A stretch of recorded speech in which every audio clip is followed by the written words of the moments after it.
All right, let's go.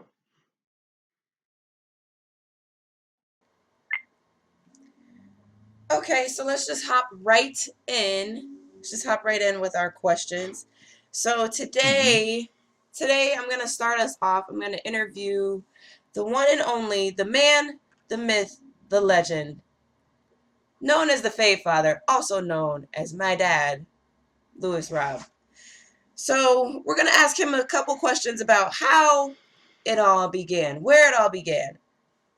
This is the man that first started the Robyn's Hood business, and I'm just picking up a little bit where I want to start it.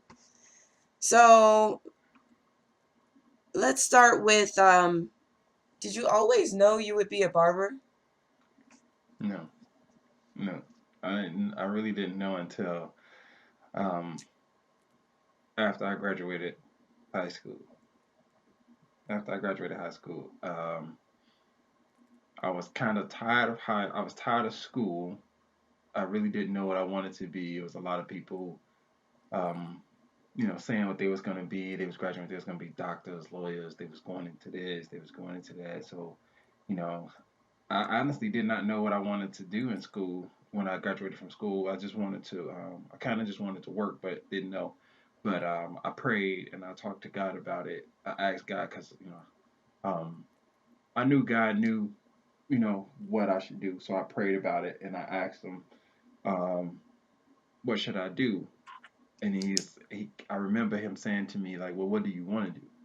I was like, well, I like cutting hair, but I don't know if I could make it. And then I remember the conversation that I had with with my girlfriend back in high school, and she was like really believing in me. She was like, you really can cut hair. You should go to barber school. You could get you a shop one day. She's like, maybe you can even get you a school one day. And I was like, man, okay. And I just thought about it, and then when it came time for me to graduate from high school, I prayed about it, talked to God about it, and He was like, just go ahead, go to barber school. And instantly, my life started changing. Even though, at looking back, it was kind of slow, but it was. I mean, while I was going through it, I was thinking it was kind of slow because you didn't know where your next haircut was coming from. You didn't know where your next dollar was going to come from. But I was excited, not about the money, but I was excited that I was learning something, that I was doing something that everybody wasn't doing, and I just was happy about it, and I made people feel good about it, what I was doing. I made people actually look better, and a lot of people started coming to me. Okay. So why barbering though? When, like, how did you first get started barbering? Well, I remember not going to the barbershop a couple of times. It was this friend of the family we had at the video store. He worked at the video store. He was cool. His name was Harold. So, we didn't have money to get our haircuts and stuff. My boy used to cut my hair when I stayed down on us downtown Gary. Then we moved um, to Glen Park, and then we didn't get our haircuts as much. So the guy from the video store would take us to the barbershop, and get us a haircut. Then he stopped taking us, so I I started cutting my hair myself. I got me a pair of clippers, and at the time we was wearing like these little chili bows. So that's like a straight up, like all the way around even haircut. I mean, it would be bald all the way on the sides to a certain point, and then the rest of it would be cut low. So everybody was wearing that. That was kind of like an easy haircut.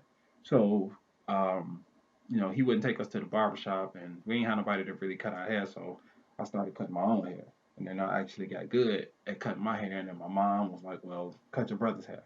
I was like, okay, cool. Then my cousins would start. My auntie would bring my cousins by. She's like, can you cut the hair? I'm like, yeah, I cut. I don't know if I'm doing that much that good, but it was. I was figuring things out. I was learning how to not make mistakes and stuff. So I made a bunch of mistakes, but I was learning how. Once I made a mistake, I figured out how not to make that mistake no more.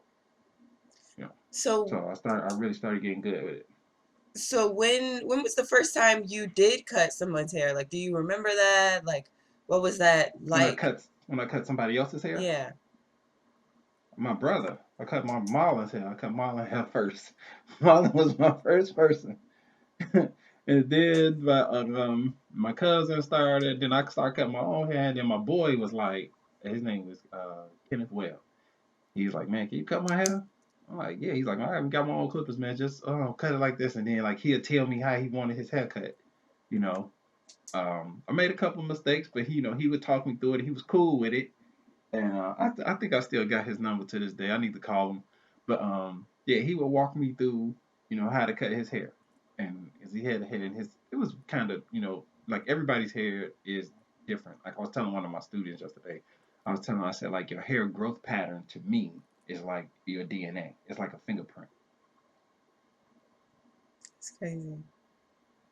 Yeah, it's that amazing. I believe because like everybody's hair that I cut is different. Their grains of hair, the way it flows, is different. Like everybody's wave pattern. If you have a wave pattern, it's different. Mm-hmm. It's different. Even though it might look the same, but it's something different. It's like a fingerprint. You know what I mean? You would look at people's fingerprint and you would think they all the same, and some people's will look similar. So it would take the people to the forensic people to diagnose your fingerprint, and then they'll be able to tell you the differences, like the points in your fingers, Mm-hmm. different. But I know that like the way your hair flows is different. I know it gets technical to get down to the DNA, but then it's just to me not to be spiritually. God designed everybody's hair differently.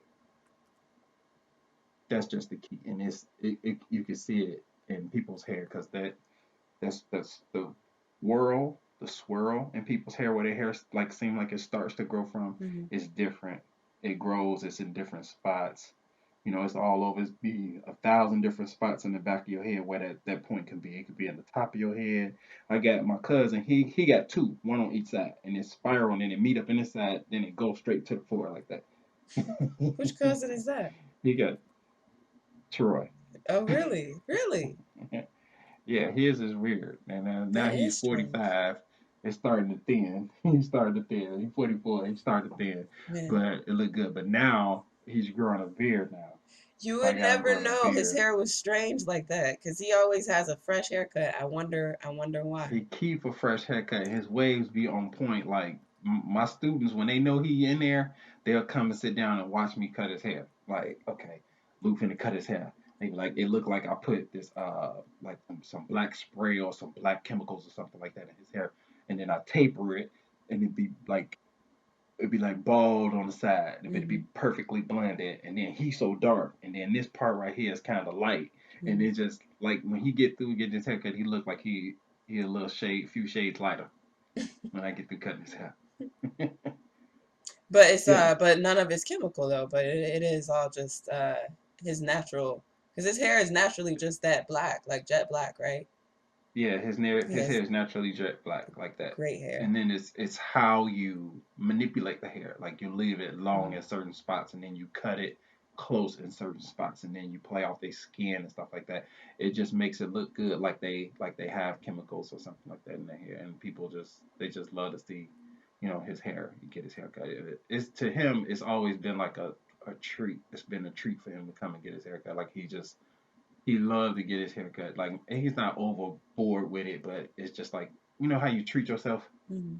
You make yourself look good, feel good, look better. The barbershop is a part of people making yourself look better, feel better, and it'll make you eventually do better just because of how you look.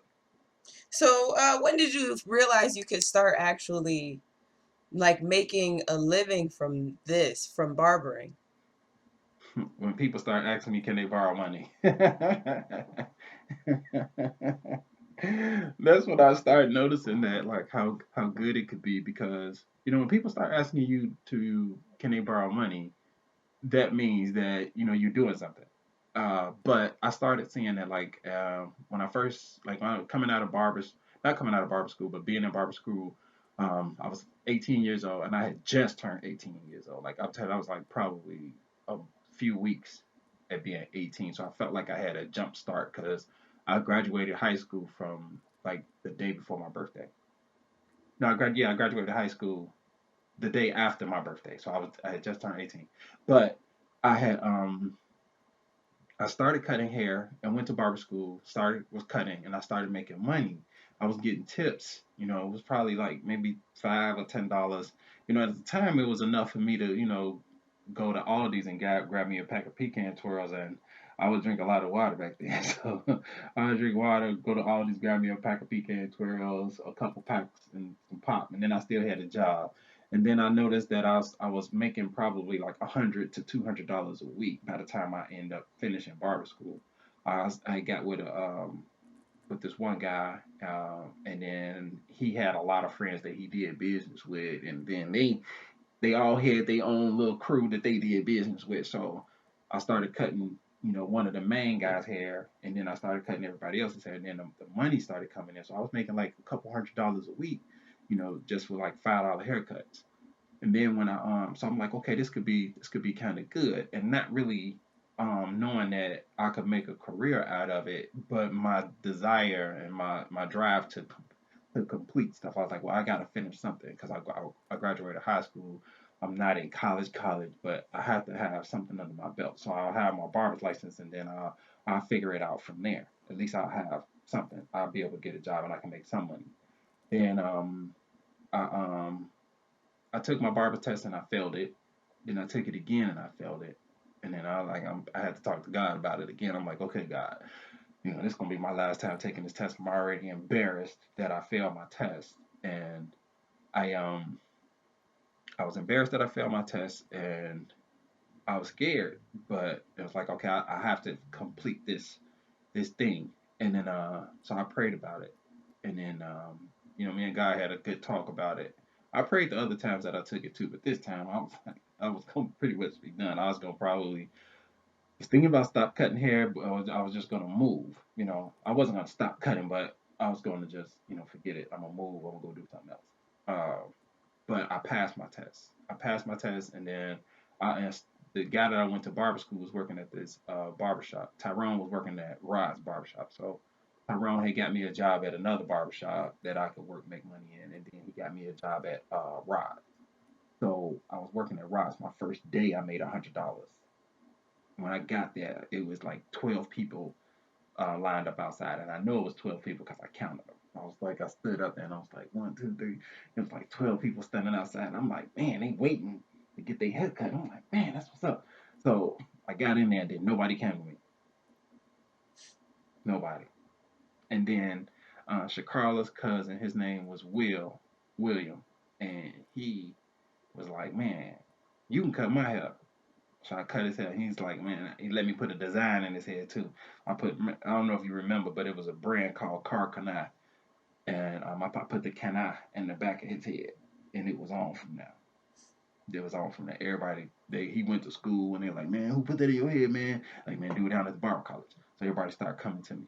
So my first week, I made $400 and something dollars. I'm like, man, this is good. And my second week probably was like 2 or 3. Then it got up to 4, 5. You know what I'm saying? And the year's time, I was making probably about $800, $900 a week after a year. So I was like, okay, this is good because I remember when my mom was making like $200 every 2 weeks. So I was making $200 a week when I first started, and then it grew to 400. My first 400 my first week, and then it kind of went down and it went back up. But it was consistent enough for me to pay my booth rent, pay gas, keep some supplies, put money in my pocket, and then I kept growing and kept growing and kept growing. Um, my mama bought me this gold chain too when I got my barber's license. I remember her giving me that chain. I still got it to this day. Um, and then it just started growing, and then that's when I saw that you could really like make a career out of it. People started asking me, can they borrow money? I had enough money to get me a new car. I had got me a what did I get me? I had got me a 1988 Chevy Cavalier. It was a Z24 Cavalier. It was nice too. It was nice. It was red. It was black interior. It was nice. Had the little turbo thing on the dashboard. I thought I was doing something. It was nice too. The Z28 Chevy Cavalier. The Nice. Z24. 1988. Huh? The Z24. What inspired you 2025. most about barbering? What inspired you most about barbering and cutting hair at this time? Well, at the time, I started seeing that I was able to talk to people and help people, because they would come in with different things that they had, problems and stuff that they had, and I was able to help them. And then financially, I was able to help out. My mom would, ask me for money and help me, ask me to do stuff, around the house and, help them out, give them some. My big thing was buying fireworks and stuff like that, and holidays, and then Christmas, helping her get the kids toys and stuff, or helping her with the NIPSCO bill or whatever. Just she just needed $50. Okay, I was able to do it. I really wish I had done a lot more back then, but it was that I wish I had done more without her asking me. I wish I had just done more for them. What was that question again? What The inspired last you question. about barbering? Well, it was helping people and then making people look better. I felt like I can make you look better, and then I found out it made you feel better because everybody got out the chair. They was feeling good, and then of course the money was a big thing. That like, okay, wow, you can make $1,000 a week cutting hair. Like, really?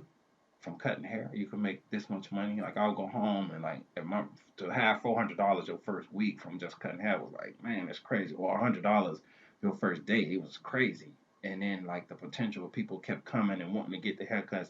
I had a beeper. Beeper was blowing up. People was calling me all the time.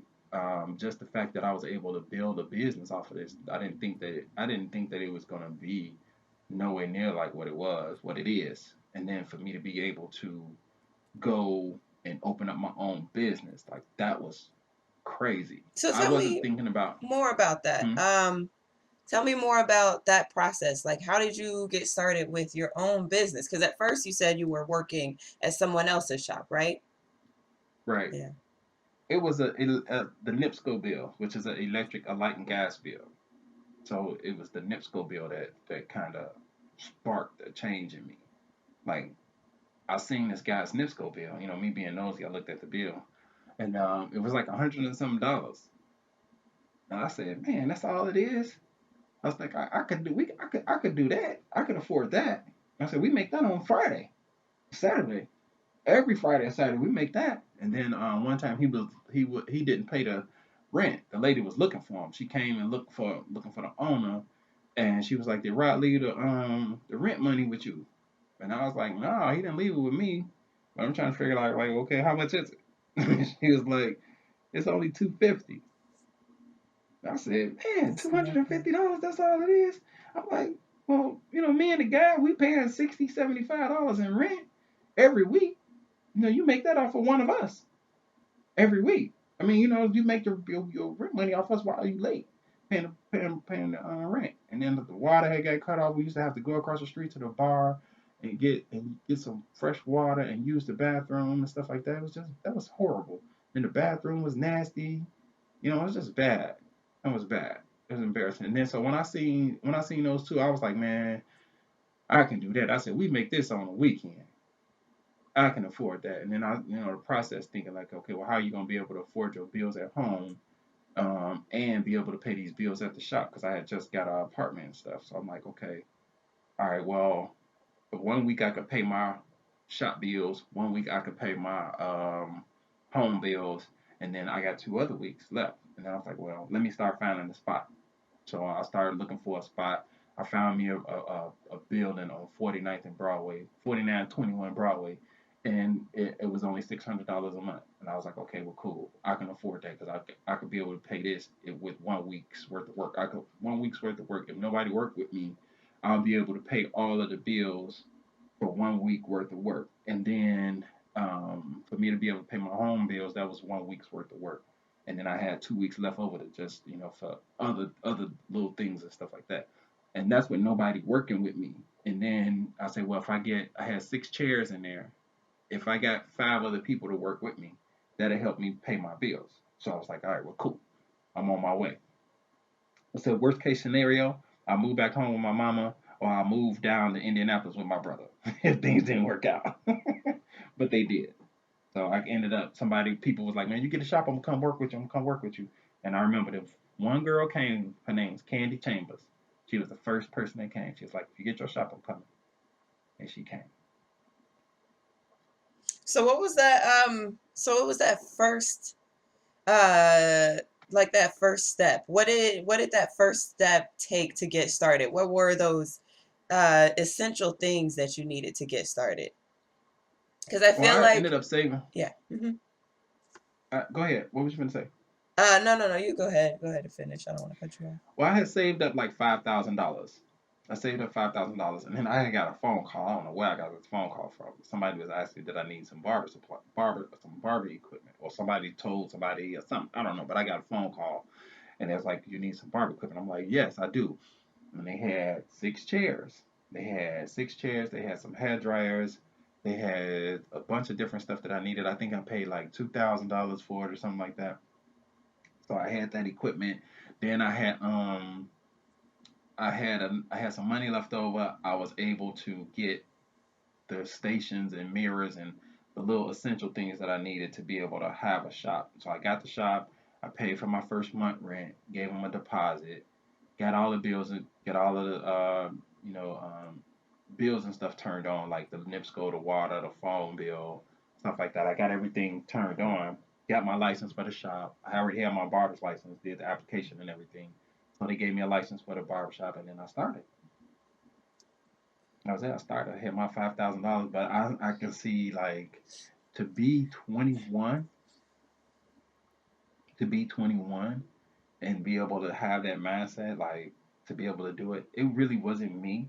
I just know that it was God. You know, and if it wasn't God, I'm giving God the glory for it. But I know that it was God teaching me, showing me, guiding me, showing me how to do the right things, and you know, go through the whole process. Then I was put in. I worked at that building for 3 years. Then the guy, we had rats running around, sometime mice and stuff like that. It wasn't like they would come out while clients was there and stuff like that. Sometimes they probably would, but it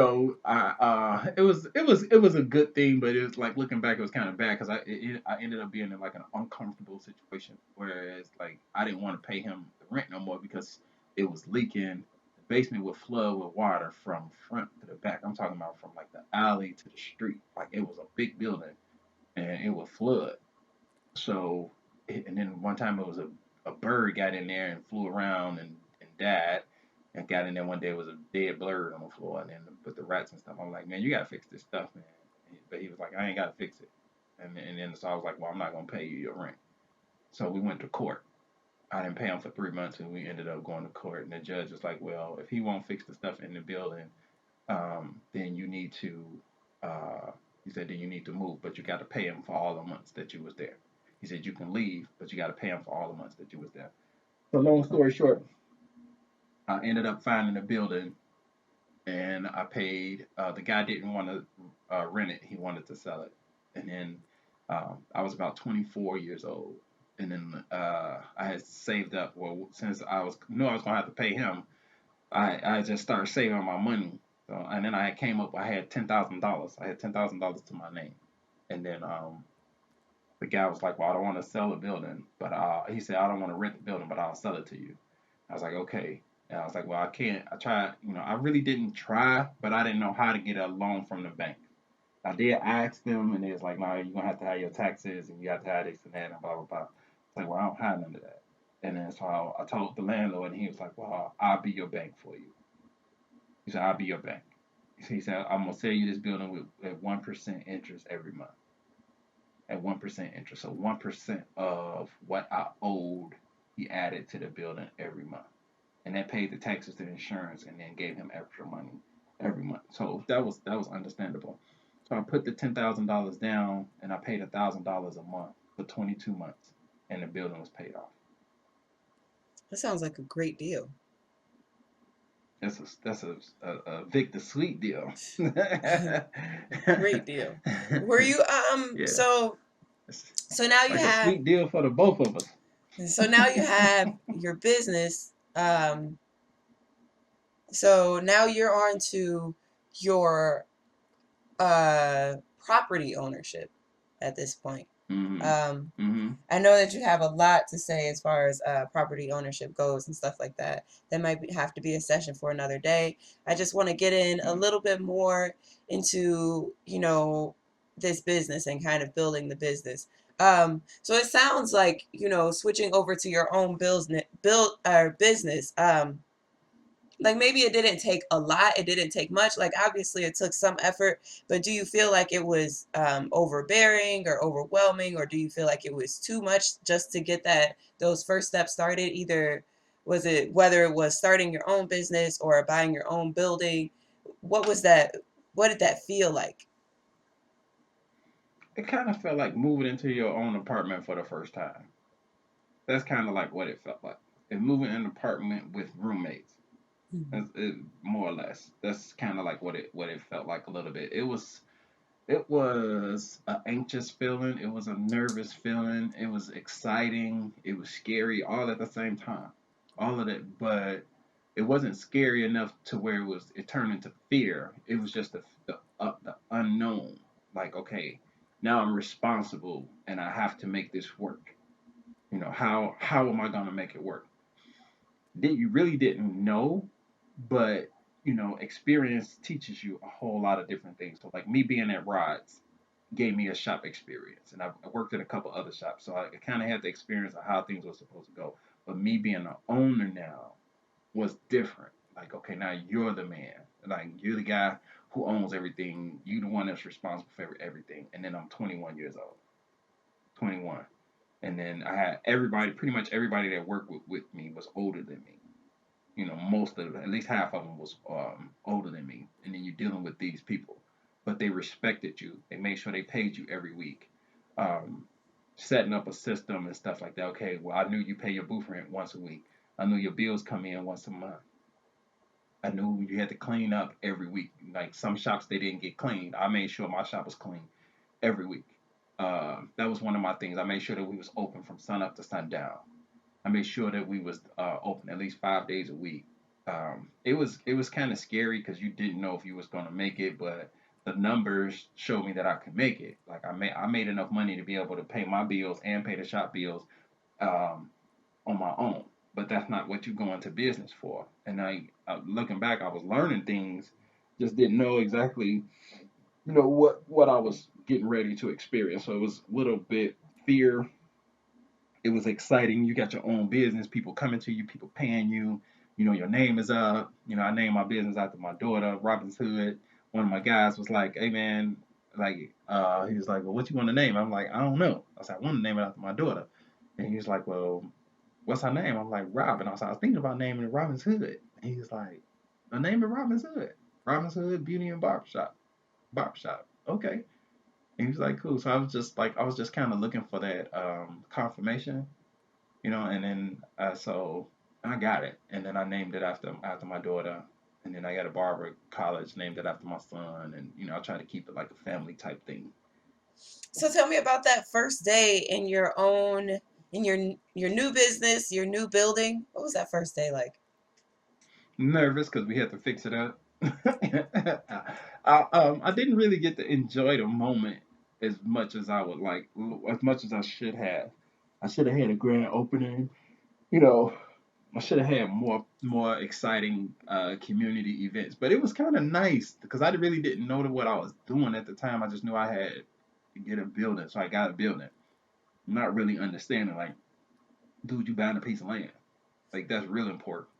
And then to be able to pay it off, and then go borrow money on it, pay it off, then go be able to go borrow back and borrow money on it. I call it building your own bank. That's what I call it now. So if you got a building that you can be able to like always be able to go and get money off of, that's a beautiful situation for anybody. As opposed to you just paying rent, paying rent, paying rent, and that money is never accessible to you because you're paying rent. If you own a building, then you can go and borrow that money back from a bank. You could sell it and get your money back, and then you could rent it out and always make money. It's just like it's a type of bank to me. It's really it's exciting, but at 25 years old, I didn't know exactly what I was doing, but um, that's why I say God has blessed me to be able to give me, good wisdom to be able to purchase land and purchase buildings and, have that business sense. So, with that point, at 21, 25 years old, 21, or 25, some people are just finishing college at this time or not even finished with college yet at this time. So, on that note, what was maybe one of the hardest parts um, in this process of getting started? The hardest thing was getting my barber's license. That was one of the hardest things. It was getting that part. That was the most scary part. Studying for that state test and getting that part. The rest of it wasn't as hard because if you have the money, you could be able to do things that you need to do. So I was making money every day. So it's saving the money. I learned how to save money. You spent a lot of money, but I learned how to, okay, you can't spend everything. You have to save it, And then like if I know that I made all this money, I had to make sure I discipline myself. It was more so um, like I say, it wasn't that looking back, it wasn't that hard, but it was just like that unknown fear of, you being responsible for whatever could come up. So it wasn't that hard to me.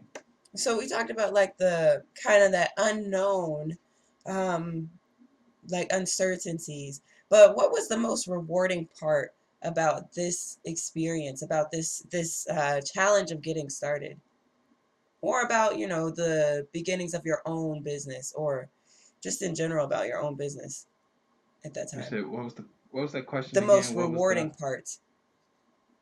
helping people? Helping people. I Yeah. want to put that above making money because you can make money, but then I don't want to just base everything about money. But money is definitely important. But I don't want to put that above, like, okay, well, I made money. I don't be just happy that I made, a couple $100 every day or $1,000 every day, that's good and I'm thankful for it. But knowing that I can help somebody and change their life, that part of it is the most rewarding. Giving people an opportunity, a chance to better themselves, to do better, or to be able to provide for themselves. That was all of those was very rewarding. Well, there you have it, folks. That was how it all began. And that is all the questions that I have for you today. I hope you enjoyed your time. I know that you have to hit the road pretty soon here. So let's tell everybody goodbye. All right. Thank you for having me. I really appreciate it. I hope it was fun for you like it was for me. I'm glad it Thank you was for fun for having me. you. All right. Thank you. Okay.